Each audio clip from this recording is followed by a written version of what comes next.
Good morning, everybody. I'm Arti Halai. Welcome to How to Present. As if you did know how to do it already. I mean, you only do it every single day in some way, shape, or form. And as for the title, How to Present, what? Bananas? Her Majesty the Queen? Well, here at the Nudge Ideas Festival, I thought I would ask you to complete that title, to see how to present and how you would want to improve your presentation. So, how to present more confidently, how to present to win, how to present powerfully, how to present to time. You choose. What I will tell you today is I'm going to share a few things with you that will definitely help improve your presentations should you choose to implement them. But first, I have a confession to make. You see, when Drew approached me a few months ago, want to change the mic? Sorry, it's a live event. These things happen. Thank you, Chris, for letting me borrow your mic. So, the confession. When Drew approached me a couple of months ago to say, Arti, would you attend this event? I was ecstatic. I was so excited. I thought, yes, and I grabbed at the chance. But then, 1 month rolled into another.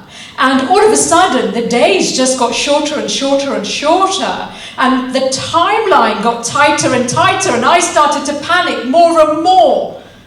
Because you see, I got distracted. I mean, come on, we had Partygate. Remember that? And then we've got the war in Ukraine.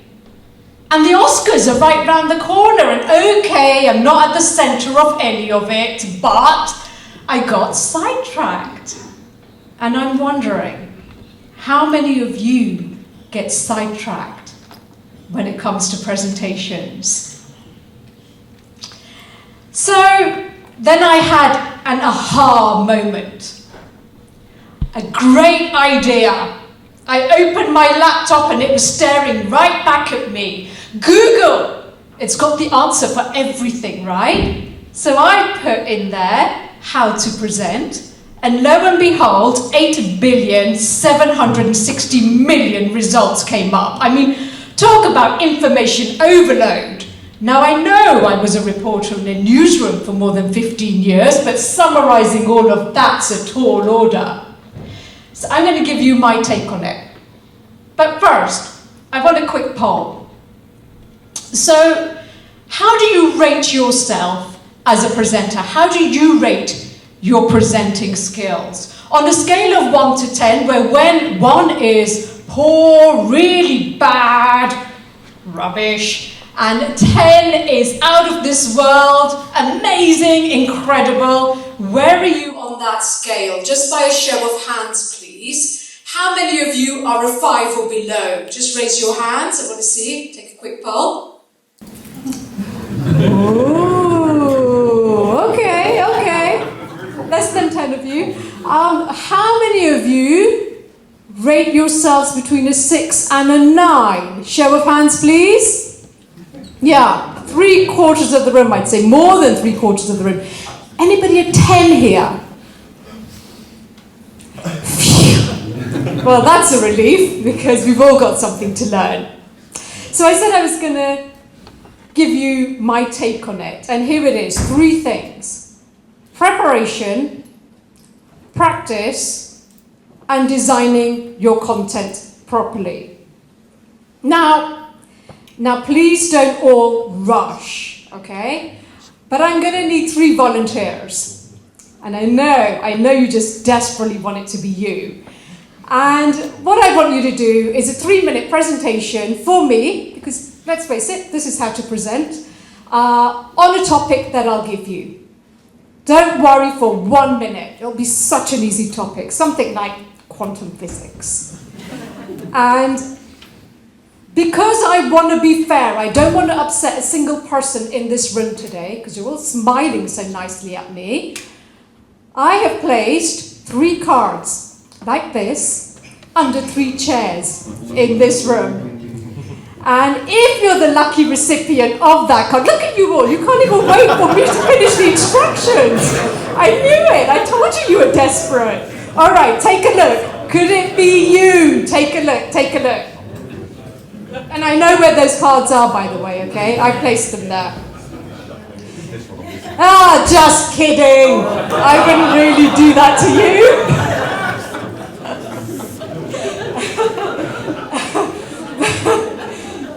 But in that moment, whose heart rate really started to increase? All right, that's because we're a little bit out of our comfort zone. And that's because we haven't had any time at all to prepare. And how do we prepare for a presentation? Well, and what does preparing do? What does good preparation do? Good preparation will mean that you have structured your content properly. It means that you would have chosen what valuable information you want to share with the audience. And more importantly, you would have also had the time to decide how you're going to bring that content to life. Just as important, good preparation helps you with nerves. So, let's move on then, of course, because preparation is nothing without practice. So, many times the people I work with, and I work with people like Richard Branson, Bill Gates, some top people. I remember I said I work with people like, not those people.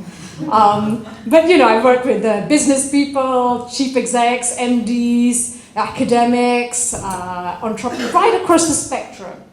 Often I ask them, please come to deliver a 3-minute presentation or presentation for me so I can assess.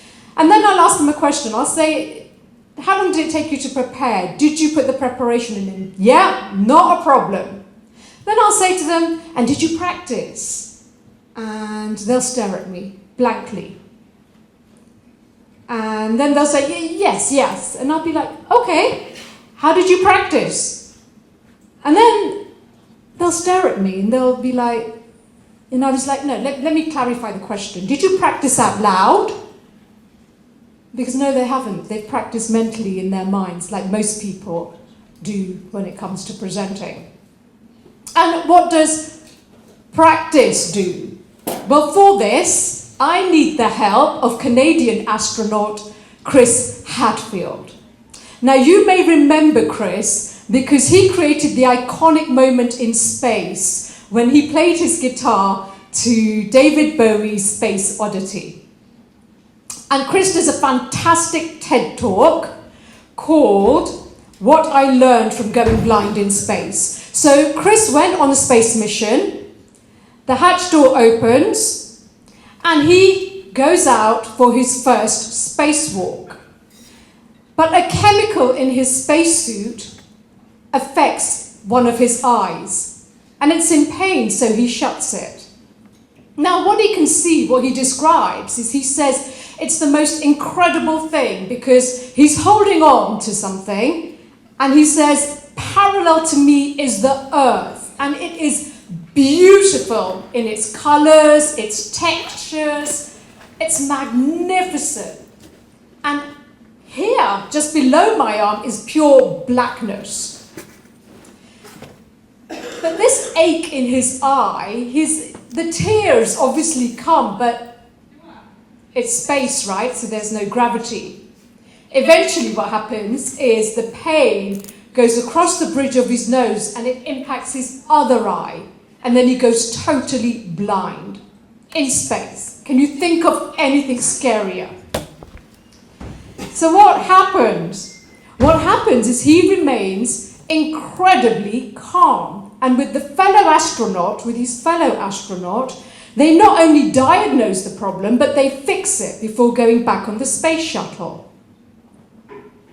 What was it that made Chris remain so calm?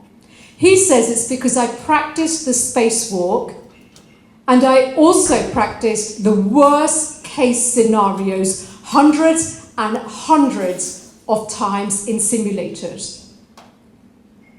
And presenting is no different. So, if you take a surgeon, how many of you would be very happy for a surgeon to operate on you, knowing that they had prepared, reading only the medical textbooks, but had never practiced a procedure in their life? As for me, I would never let a hairdresser get anywhere near my hair if they hadn't picked up scissors several times. Malcolm Gladwell. So if we know what practice actually does, then how much should we practice is the next obvious question to ask. And Malcolm Gladwell says in his book, The Outliers, The Story of Success, 10,000 hours of practice will help you master your craft. That's no, that's not 20,000, that's rubbish. Maths was never a strong point for me.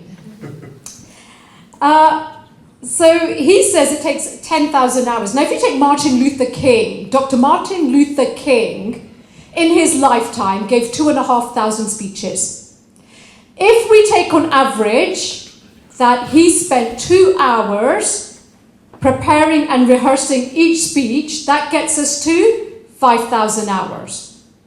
But let's not forget, Martin Luther King also did a lot of high school debates, and he was a reverend. He gave numerous sermons, so he easily surpassed the 10,000 hour mark. Carmen Gallo. Carmen Gallo is a Harvard University instructor in executive education. He wrote a fantastic book called Talk Like TED, and in it he dissects the top 10 TED Talks and looks at what it is that makes them so brilliant. And he says, I'm assuming most of the people in this room are in some way related to business. He says in a 20 to 45 minute business talk, you need to practice 10 times.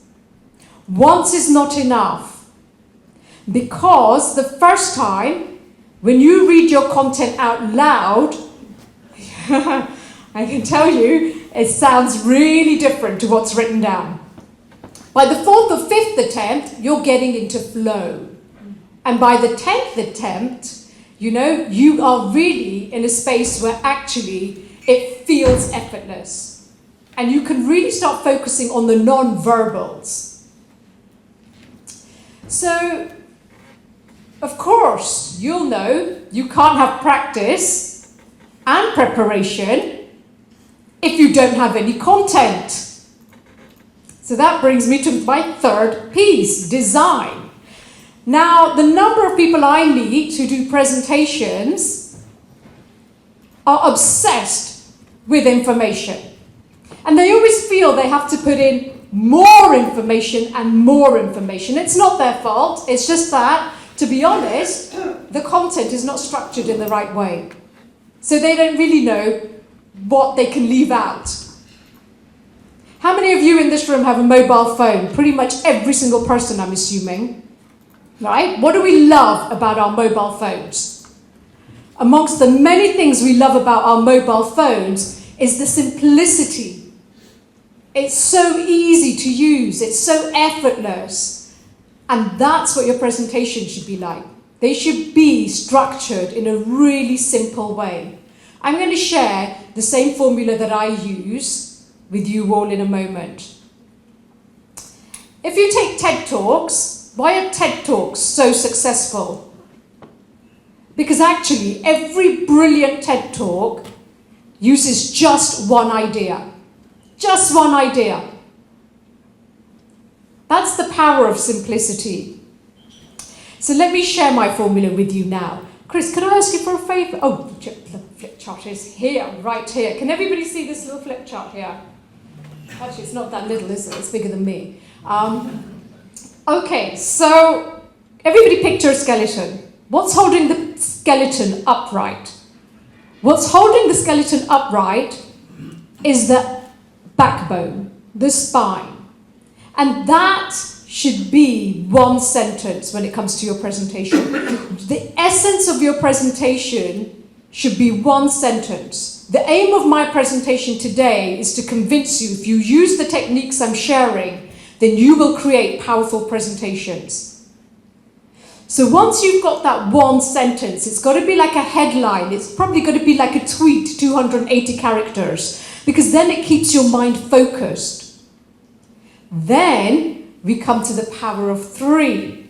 Now, neuroscientists say, and research shows us, that we remember things in 3s because our brains are pattern-seeking machines. And 3 is the smallest number it takes to make a pattern. So finish this for me, please. A Mars a day helps you work, rest, and? And how long ago was that, right? That harks back to the 80s and 90s, right? In a court of law, you say the truth, the whole truth, and nothing but the truth. Absolutely. In children's storybooks, you have Goldilocks and the 3 bears. You have the 3 little pigs. You have the 3 musketeers. Oh, yes, the genie granted Aladdin how many wishes? 3. In government campaigns, what do you have? Stop, look, and listen. We had hands, face, and space. Barack Obama got to the top of the White House first time round on a 3-word slogan, yes, we can. A basic table setting is what? Knife, fork, and spoon. In the Olympic Games, you have how many medals? Right? It's everywhere. Our emergency numbers are what? 999, 911. So that's what we use to design our presentation. You use the power of 3. You create 3 clean sections, messages, headings, topics. It doesn't matter, it's up to you. And then you bring those 3, each section, to life. So,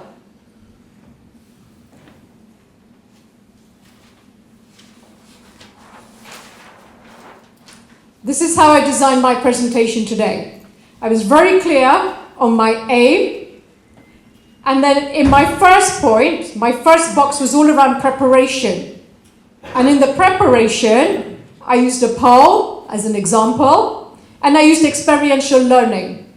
I wanted you to feel what it was like to be out of your comfort zone. So I used the 3 cards under your chair. Then I moved on to practice. And in the practice, I asked a few questions. What happens when you ask questions? Right? Your audience's mind cannot help but start looking for the answer. I used the research. Malcolm Gladwell, Carmen Gallo. I used the example of Chris Hatfield. And now I'm talking to you about design, and here is my formula. And I use the power of 3. And this is what I call my toolkit. The world's best presenters have a toolkit. The great news is you have access to exactly the same toolkit. The toolkit are all those things, right? It's how to engage the audience. That's your toolkit. And there it is, a demo. My whole presentation today has been a demonstration on how to do a presentation. So I'm going to leave you with this now. Presentations are a little bit like playing the piano. You master a few chords, and then you prepare. And then you practice, and eventually you play beautiful music that both your audience and you can enjoy. Thank you.